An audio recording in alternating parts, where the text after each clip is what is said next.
Welcome to the Military Money Manual podcast, where every episode is all about achieving financial independence in the military faster than before. We believe personal finance shouldn't be boring or intimidating. Building wealth can be simple, and financial freedom is the ultimate financial goal. Now, here's your hosts, Spencer and Jamie. Hello and welcome to another episode of the Military Money Manual podcast. I'm your host, Spencer, here with my friend and co-host, Jamie. Hey, Jamie. Hello. And today we're doing a Q&A edition of the podcast. And we've got a question from a listener and reader here, Dustin, on Facebook. Jamie, what did Dustin say? So Dustin wrote in a couple months ago. We had this conversation via Messenger, but I wanted to make sure all the listeners got to benefit from the discussion that we had. Dustin asked, when you talk about savings rate in your podcast, are you talking base pay only, or do you include BAH, housing allowance, and BAS in that percentage? What do you think, Spencer? Yeah, so I think the most accurate way to calculate your savings rate is you have to include all of your pay, right? Because that's your income. So You're getting your base pay. For most people, you're also getting BAH and you're getting BAS. And then for some people, you're getting special pays as well. So for like us, we got flight pay for many years. And when we're deployed, you get hazardous duty pay. I think to have the most complete picture of your income, you got to add all those things up. And for most people, it's going to be base pay plus BAH plus BAS equals your total pay. And then if you have any special pays, then you add that in as well. Yeah. And then the percent of that after tax is your savings rate. I mean, you can calculate it before tax as well, and then just include like my taxes are as an expense. As an expense. Yeah. Yep. And then for a lot of people, especially high income earners, like their biggest expense is taxes. Yeah. Because it just gets to that point where they're paying a lot of money in taxes. When you're in the military, thankfully, we often don't have that problem. We have the opposite, where we have very low taxed income.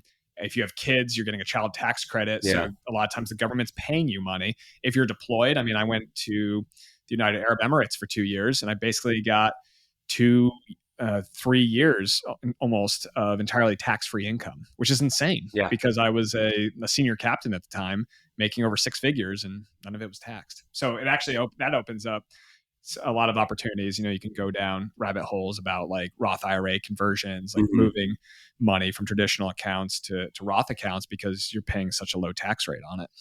But Dustin, if you're just trying to figure out exactly your percentage, it's not a huge deal how you calculate it, but just know that it could affect your expenses that you're planning if you're pushing towards calculating a financial independence or a FI number of when you'll achieve financial independence, or planning your expenses in retirement.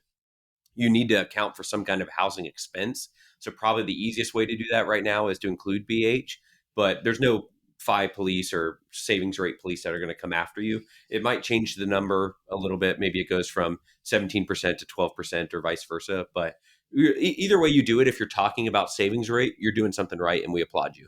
Yeah. I think that's a great point, right? Is if you're getting down to such a nuance that you're like, wait, is this calculated before tax or after tax? Yeah. Or is this, what does this include? I mean, just the fact that what a savings rate is, I mean, that's incredible, right? Like you're probably in the top 90% of Americans in terms of financial knowledge right there. Because if you look at the average American savings rate, I mean, many years it's negative, which means that people not only aren't saving anything, they're going more into debt.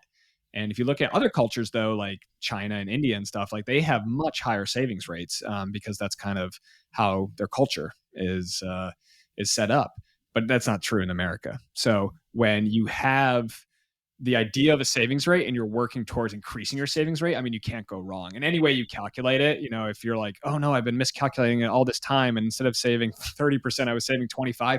It's like, it's okay. Yeah. You're gonna be okay. Yeah, great point. I'm going to put you on the spot here with a question of, we do talk about savings rates, and the higher the savings rate, the sooner you'll be able to achieve financial independence. What's a good starting target? Is it achievable for everyone to attempt 50% savings rate right off the bat? Absolutely not. No, I mean, that'd be crazy. It'd be like asking someone to go run a 4-minute mile, right? When they can't even get themselves around the track walking. Yeah. So I like so many things in life, like you gotta work up to it. I think initially just having the idea of a savings rate and knowing that if I increase it, I can achieve financial independence that much faster. That's a great place to start. And then start with the 5% contribution to your TSP, right? And then adjust your lifestyle around your newly reduced paycheck, quote unquote, but it's not actually reduced because you're getting the TSP match. It's going into the TSP, and it's going to be growing for you. And when you turn 60, you're going to be pretty happy that you started that savings habit when you were younger. So if you can focus on just getting started, Jamie likes to say, just do something, Yeah, and then slowly build up to there. As soon as you hit maybe a 10 or 15% TSP contribution, you're doing pretty good. I mean, that's and plus you're getting the 5% match. So, you're probably approaching a 20% savings rate actually. And that's a good place to be. I mean, you're already kind of on the road, and hopefully, especially if you're starting this out when you're younger, your income is going to increase as well. And your lifestyle won't inflate as fast as your income increases. If you can stay humble and just live a pay grade below what your current pay grade is, then it's very difficult to get into trouble. Yeah. One of the biggest takeaways that we like to talk about with savings rate is that it's you have control over the destiny of how long you have to work, and you have options with that. So if you are able to save a lot and have a high savings rate, that just means you are closer to being able to have that FU money or the choice to stop working.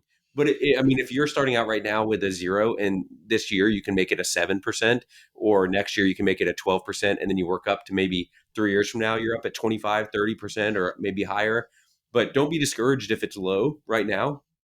Probably not Dustin's issue based on his question, but make a goal to make it bigger than it is right now if you can, versus what the number is. The growth is more important at this point for a lot of people. Yeah, that's definitely true.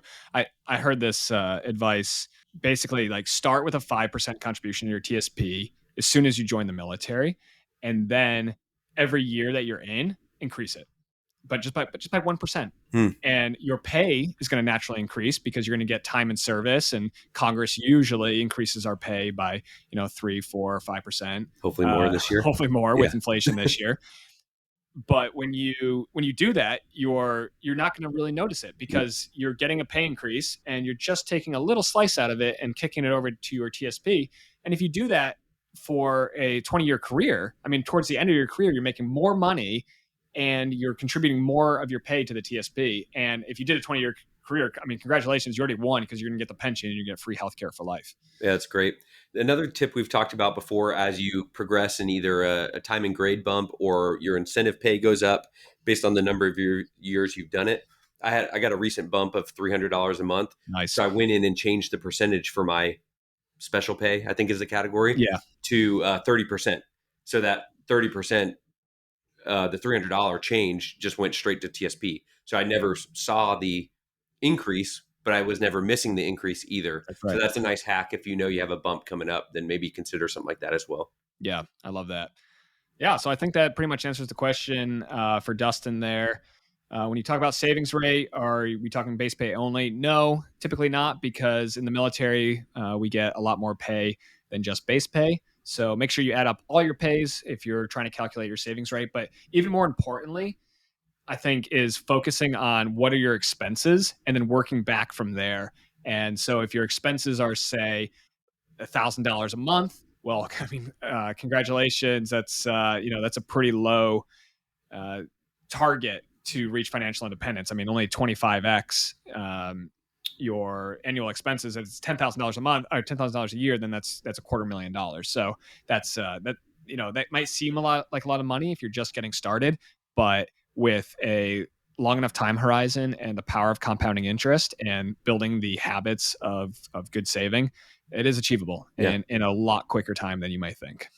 Cool. Good episode. Dustin, appreciate you reaching out. As always, if you have questions, you can reach us on Instagram at Military Money Manual or via email info@militarymoneymanual.com. And as always, we appreciate the reviews on Spotify and Apple Podcasts. Thank you guys for listening. We'll see you next time. Thanks so much for tuning in to this episode of the Military Money Manual podcast. If you're enjoying the show, please feel free to rate, subscribe, and leave a review wherever you listen to your podcasts. This helps others find the show, and we really appreciate it. Thanks again for tuning in, and we'll catch you in the next episode. Hey guys and gals, Spencer here again. Before I let you go, I want to let you know about two things. First, my 100% free course. It's called the Ultimate Military Credit Cards course, and you can sign up today at militarymoneymanual.com/UMC3. I've been running this course for over 4 years now, and we just celebrated our 7,000th graduate. In this course, I walk you through an absolute beginner's guide to travel hacking and opening your first fee-waived credit cards in the military. Again, you can sign up today at militarymoneymanual.com/UMC3. It's 100% free, no spam, and you can unsubscribe at any time. Second, my book, The Military Money Manual, A Practical Guide to Financial Freedom, is available on my website and Amazon today. Head over to shop.militarymoneymanual.com, or if you want the Amazon version, search Military Money Manual. This is the book I wish someone had handed me on my first day in the military. In this book, I cover the exact money tactics and investment strategies I used on my path to achieve financial independence while I served in the U.S. Air Force. The book is the best personal finance book specifically for you, whether you're an active duty, guard, reserve, a military spouse, enlisted, or officer. Any ROTC or Academy cadet can benefit from the tactical and strategic advice I lay out in the book. But don't just take my word for it. Here's 2 reviews of the book. Ryan on Goodreads.com wrote, "The most comprehensive investing personal finance book specifically written for military members I've read so far. This book should be handed to every new LT at commissioning."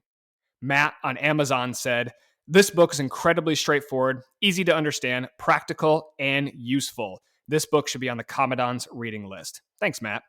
If you're interested in the book, head over to my website, shop.militarymoneymanual.com, and podcast listeners can use promo code PODCAST to get a special discount on the ebook, audiobook, and hardcover book. You can find the audiobook on Audible, the ebook on Amazon Kindle, and the hardcover book on Amazon, or again, head over to my website and use promo code PODCAST for a special discount. Thanks for listening.